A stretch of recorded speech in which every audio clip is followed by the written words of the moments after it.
بسم اللہ الرحمن الرحیم الحمدللہ۔ آج ہماری تلاوت کا آغاز سورہ قلم 29ویں پارہ۔ قسم ہے قلم کی، آپ مجنون نہیں ہیں، آپ تو بہت اعلیٰ اخلاق پر فائز ہیں، آپ کے اخلاق بہت بلند ہیں۔ حضرت عائشہ فرمایا کرتے تھیں رضی اللہ تعالیٰ عنہ، اللہ کے نبی کے اخلاق پوچھتے ہو؟ سارا قرآن کی زندگی نبی کا خلق ہے، نبی کا اخلاق ہے۔ قرآن بول کا نام ہے، الفاظ کا نام ہے، اور نبی کی زندگی قرآن کے عمل کا نام ہے۔ اور آپ علیہ الصلوۃ والسلام کے اخلاق مقابلے میں انتہائی پست اخلاق، کمینگی اور گھٹیا حرکت کرنے والے، چغل خور، نیکی سے روکنے والے، بد زبان، گناہوں میں بہت تجاوز کرنے والے، نسب ہی ان کا ٹھیک نہیں ہے قرآن کہتا ہے۔ اور یہ سب کچھ کیوں؟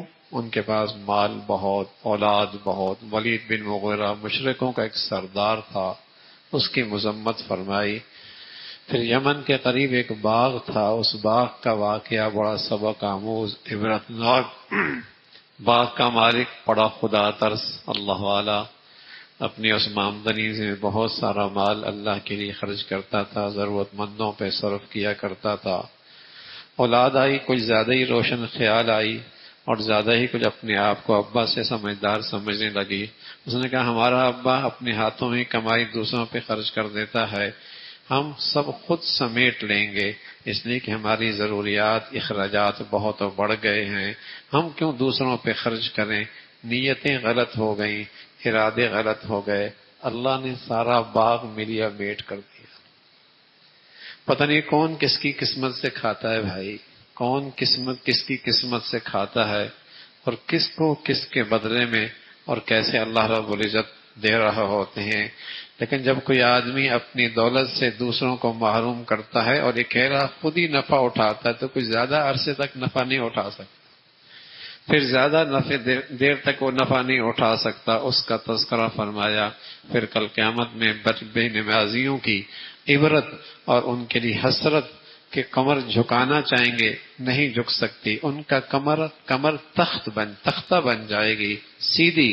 یہ وہ لوگ ہوں گے، نظر آئے گا دنیا میں انہیں اللہ کے گھر کی طرف بلایا جاتا تھا، اللہ کے سامنے جھکنے کی انہیں آواز دی جاتی تھی، لیکن یہ تھے ان کے پاس فرصت نہیں تھی، وقت نہیں تھا، ان کی مذمت فرمائی۔ پھر سورہ حاقہ ہے، قیامت کا ایک نام حاقہ بھی ہے، اور اس کا منظرنامہ ذکر فرمایا، کس طرح دنیا کا یہ نظام درہم برہم ہو جائے گا اور پھر قیامت قائم ہوگی، نیکیاں اور بدیوں کا سلسلہ ہوگا۔ لیکن ایک قانون اللہ نے بتا دیا، فرما بردار اور مجرم، نیک اور بد، ظالم اور مظلوم ایک صف میں نہیں کھڑے ہوں گے، ایک صف میں نہیں کھڑے ہوں گے، وہاں سب کا فیصلہ الگ ہوگا۔ نیکوں کے ہاتھ میں جب نیکیوں کا نامہ اعمال ملے گا تو دنیا سے کہیں گے دیکھو میرا رزلٹ بڑا شاندار آیا ہے، ہاں وہ مقرؤ کتاب پڑھو ذرا، میرا رزلٹ بڑا شاندار ہے۔ اور اتنے شاندار رزلٹ کے پیچھے وہ میرا سوچ تھی، وہ میرا عقیدہ تھا، وہ میرا نظریہ تھا، مجھے یقین تھا کہ اس دن سے مجھے ملاقات ہونی ہے، یہ دن مجھے پیش آنا ہے۔ آج اللہ نے مجھے کامیاب فرمایا۔ اور اس کے بالمقابل جن کو نامہ اعمال بائیں ہاتھ میں، تو انہیں حسرت ہوگی، نہ مال کام آیا، نہ اولاد کام آئی، نہ آئی تعلقات کام آئے، حسرت، ندامت، شرمندگی، زنجیروں میں جکڑے گھسیٹ کر جہنم میں ڈالا جائے گا۔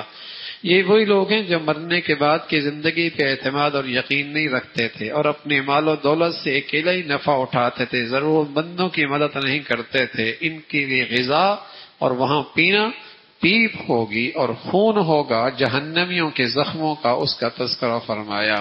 پھر سورہ معارج کا تذکرہ ہے، کفار کہتے تھے آپ کا کب آئے گا عذاب؟ تو فرمایا اس عذاب مانگتے ہیں بہت جلدی آئے گا، قیامت کا دن ایسی ہوگی جہاں پہاڑ بھی ایسے سیاہ جیسے تیل کی تلچھٹ کی طرح یہ سیاہ، اور اس طریقے سے اوپر ان کا رنگ بدل جائے گا، نظام بدل جائے گا۔ اور پھر انسان کی کمزوری کہ وہاں تو یہاں تو بس اوقات اولاد کے لیے اللہ کو ناراض کر دیتا ہے، بال بچوں کے لیے اللہ کو ناراض کر دیتا ہے، اولاد بس اوقات ماں باپ کے لیے ماں باپ کے خاطر اللہ کو ناراض کر دیتی ہے، لیکن جب وہاں مجرم کو سزا ملے کہ تو کہے گا اللہ مجھے بچا لے، میری اولاد کو میرے بدلے میں جہنم میں جھونک دے، میرے والدین کو ڈال دے، میرے فلاں کو ڈال دے۔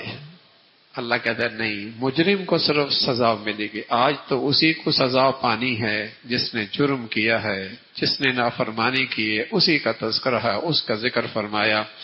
فرمایا انسان ہے نیکی بھلائی مل جائے اس کے طلب میں بہت تیز ہے، ذرا سی آزمائش آ جائے چیخو پکار شروع کر دیتا ہے، سوائے ان کے جو نوازی ہیں، جن کی یہ صفات ہیں، جو اللہ کے مالوں میں اللہ اور اللہ کے بندوں کا حق ادا کرتے ہیں، مرنے کے بعد کی زندگی کا یقین رکھتے ہیں، تصدیق کرتے ہیں، اور اپنے دامن کو زنا اور بدکاری کے گندگیوں سے ہمیشہ محفوظ رکھتے ہیں، امانتوں کی حفاظت کرتے ہیں، عہد پورا کرتے ہیں اور سچی گواہی دیتے ہیں، اور نماز کے اپنے اوقات اور شرائط اور آداب کا رعایت رکھ کے اس کی حفاظت کرتے ہیں۔ فرمایا یہ وہ صفات والے ہیں، جنت میں ان کا بڑا اعزاز و اکرام ہوگا، جنت میں ان صفات والوں کا بڑا اعزاز و اکرام ہوگا۔ پھر سورہ نوح کا تذکرہ ہے، نوح علیہ الصلوۃ والسلام جو شیخ الانبیاء ہیں، نبیوں کے شیخ، بہت لمبی عمر پائی، 950 سال تک تو دعوت دیتے رہے لوگوں کو، اللہ کے 950 صدیاں بلاتے رہے اللہ کی طرف، لیکن قوم تھی اور بدکتی چلی گئی، دور ہوتی چلی گئی، دن رات صبح اللہ کی طرف بلاتے رہے۔ قوم سے کہتے اللہ سے معافی مانگ لو، تمہاری معاشی حالات بھی اچھے ہو جائیں گے، تمہارے ڈیم بھی پانیوں سے بھر جائیں گے، تمہارے باغات میں بھی بہاریں آ جائیں گی، تمہارے کھیتوں کے اندر بھی سبزہ اور کھیت جسے کہیں کہ اس پیداوار ہوگی، اور اللہ تمہارے تمہیں معاف بھی فرما دے گا، اور تمہیں تمہاری اولاد اور مال میں اللہ برکت بھی عطا فرما دیں گے۔ یہ استغفار کی برکتیں ایک پیغمبر بتا رہا ہے۔ حسن بصری رحمۃ اللہ علیہ کی خدمت میں ایک شخص آیا، کہا بارشیں نہیں ہو رہی، فرمایا استغفار کرو۔ کچھ عرصے کے بعد ایک شخص آیا، کہا نرینہ اولاد نہیں ہو رہی، فرمایا استغفار کرو۔ کچھ دنوں کے بعد ایک شخص آیا، معاشی طور پہ بڑی پریشانی اور تنگی ہے، فرمایا استغفار کرو۔ پاس بیٹھنے والوں نے کہا بیمار مختلف ہیں، دوا ایک تجویز کر رہے ہیں، بیماریاں مختلف ہیں، دوائی آپ سب کو ایک ہی دے رہے ہیں۔ فرمایا قرآن نے کہا ہے جو استغفار کرتا ہے اللہ اس کی مال و دولت میں اور اس کی اولادوں میں برکت عطا فرما دیتا ہے، اللہ ان کو رحمت کی بارشیں دے دیتا ہے۔ اور ایک آیت یہ بھی ہے جو استغفار کرتا ہے اس کی قوت اور صحت میں بھی اللہ برکت اور اضافہ فرما دیتے ہیں۔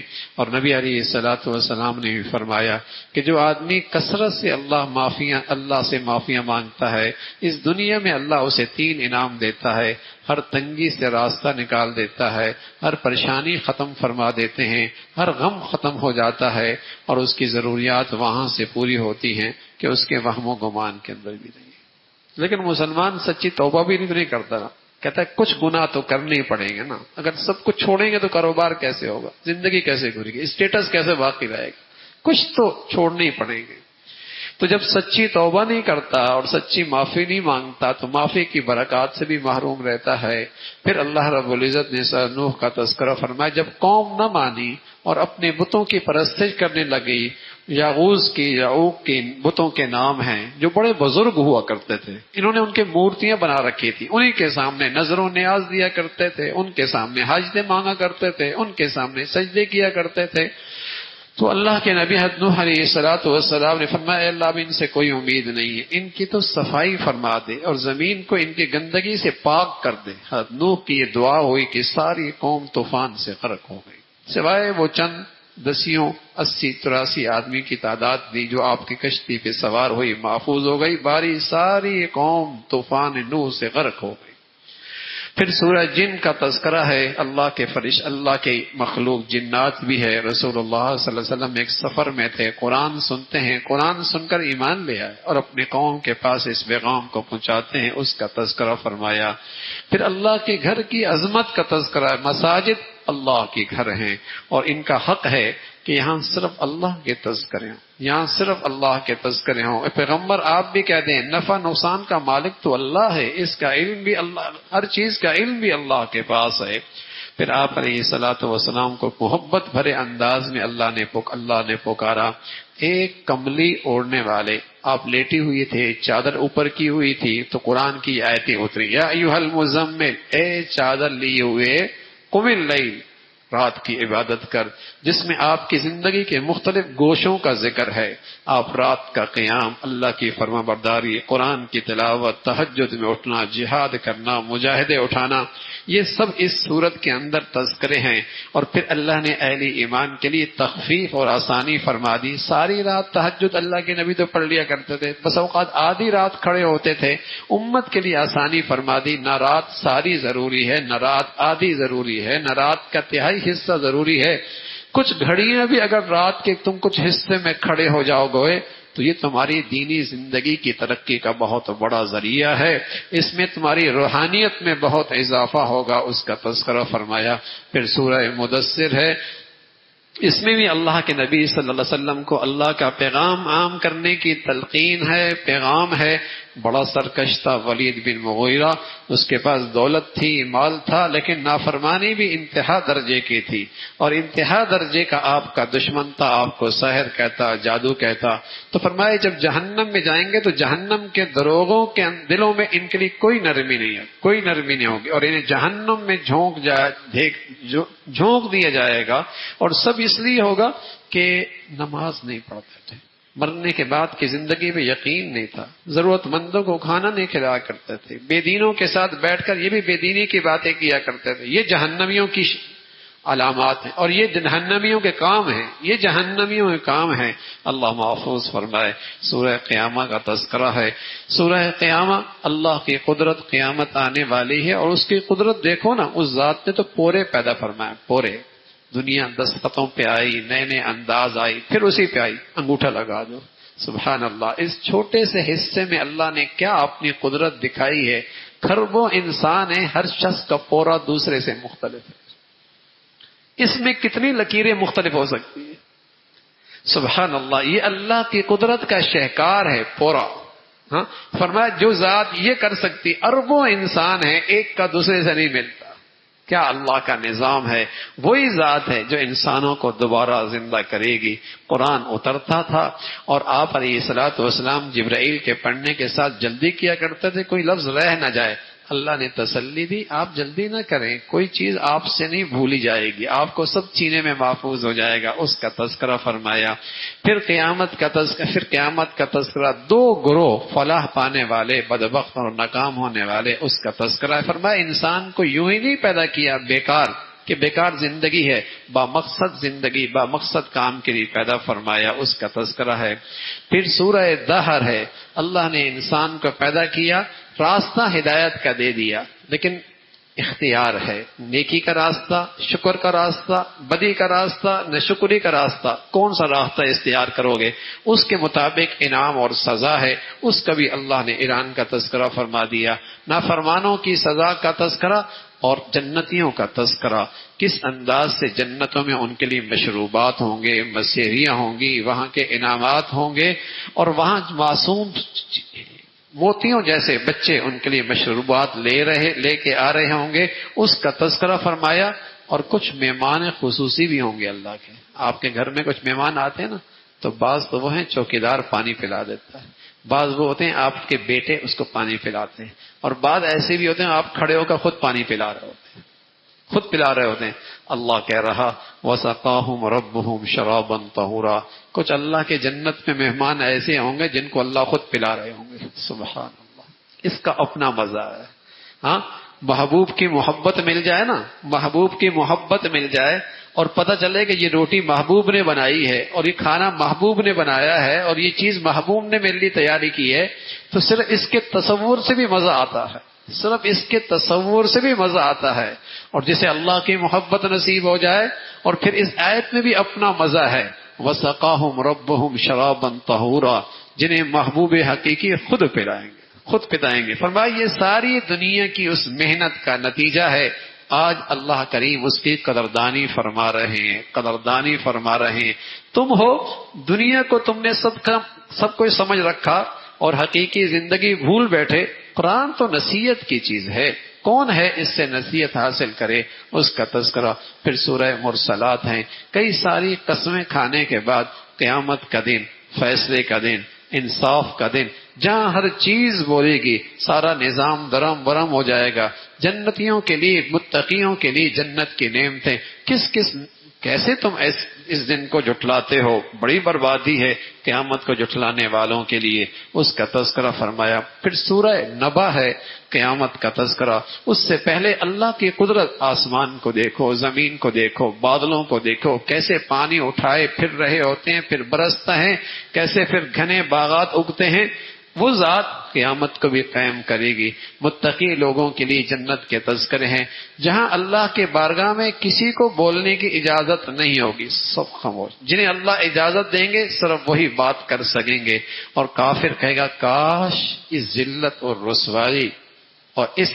اور رسوائی سے بہتر تھا کہ میں مٹی ہو جاتا، میرا تو نام و نشان بھی مٹ جاتا، آج نہ زندہ ہوتا. اس کا تذکرہ، اس حسرت کا، اس افسوس کا. پھر سورہ نازعات کا، اس میں بھی قیامت کا تذکرہ ہے. ساتھ فرمایا اتنا بڑا سرکش فرعون جو اپنے آپ کو رب کہتا تھا، خدا کہتا تھا، کیسے اللہ نے اس کی پکڑ فرمائی ہے. اللہ بڑی قدرت والی ہے، ذات ہے. ایک دن آنے والا ہے جو بہت بڑی خبر ہے. جو اللہ سے ڈرتے ہیں اور اللہ کی نافرمانی سے اپنے نفس کو روکتے ہیں، جنت ان کا ٹھکانہ ہے.